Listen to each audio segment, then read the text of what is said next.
तर भावांनो, आपलं पार्ट 2 व्हिडिओचा सुरुवात झाली आहे सकाळपासून. आता तर झाली आहे सकाळ. आता उठलो तर डायरेक्ट शाल मारला ना आलो पुढं. मग मला सांगितलं होतं की तू 8 वाजेशिवाय येऊ नको, कारण सगळे लहान लहान पोरं आपल्या ट्रॅक्टरमध्ये बसलेले होते. त्याच्यामुळे मग आपण डायरेक्ट शाल मारला आणि डायरेक्ट पुढं आलो. गेटच्या पाठीमागं उभं राहिलो. एवढ्या गेटच्या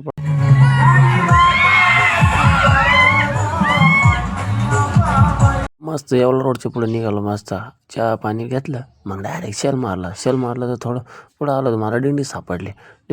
मग आता यांना विचारलं, म्हणलं आता डायरेक्ट मी जनार्दन स्वामीच्या मंदिरावर थांबणार आहे, आता जातो म्हणलं पुढं.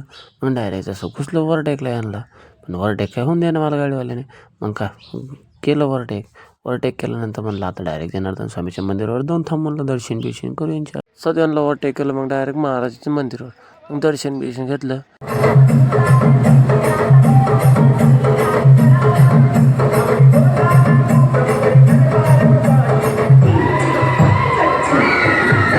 तर डायरेक्ट येऊन निघाल्यानंतर आपल्याला इथं स्टॉप होता, मग थांबायचं होतं.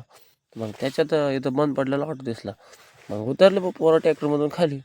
एक तर डायरेक्ट जाऊन त्याच्यात बसला आणि हा माझा ऑटो आहे म्हणे. तर मग एक काम कर म्हणलं, जॉनी सिंगच्या पाठीमागं बांधून दे, निवडून आपण घरी. ऑटोला दिलं सोडून तिथं. मग मारला शेल तिथून, कारण आपल्याला यायचं होतं पालखी न्यासमध्ये. कारण इथं 5 वाजेनंतर हे होतं सगळं बंद, कारण इथं आपल्याला पक्षी प्राणी काही पाहायला भेटत नाही. मग पहिलं झालं दर्शन आपल्या शुतुरमुर्ग पाहायला म्हणलं. याची अंडी बिंडी कुठे. मग तोपर्यंत पालखी डायरेक्ट इच्छा तर होत नाही भावानं शेतातून बाहेर निघायची, कारण लई मजा येते. डायरेक्ट पालखीतून बाहेर आलो भाऊ. मग आलो डायरेक्ट दर्शन घ्यायसाठी. दर्शन घेतलं, बाहेर आलो, कारण मोबाईलमध्ये अलाउड नाही आहे. बाहेर आल्यानंतर पाहू शकता तुम्ही बाहेरचं पब्लिक किती आहे. मग आम्ही चाललो आता पार्किंग. मग थोडासा दर्शन करून डायरेक्ट आलो मग नाश्ता करायसाठी. नाश्ता केला मस्त. आले आपली फॅमिली नाश्ता करायसाठी. बसलो, मी नाश्ता करून बसलेलो होतो. त्याच्यात मग आपला भाऊ म्हणायला लागला, आपल्या आईन त्यांचा घे म्हणे व्हिडिओ. मग घेतला भाऊ आईन त्यांचा. मग घोडा घ्यायचा होता आपल्याला माझ्या लहान मुलीसाठी, कारण ते आता 1 वर्षाचं होणार आहे. आणि त्याला बड्डे गिफ्टला मग घोडा आणि देऊ म्हणलं. तर घोडावाल्याचा आणि माझा काही यावर बसलाच नाही. तो म्हणायला लागला 100 रुपये.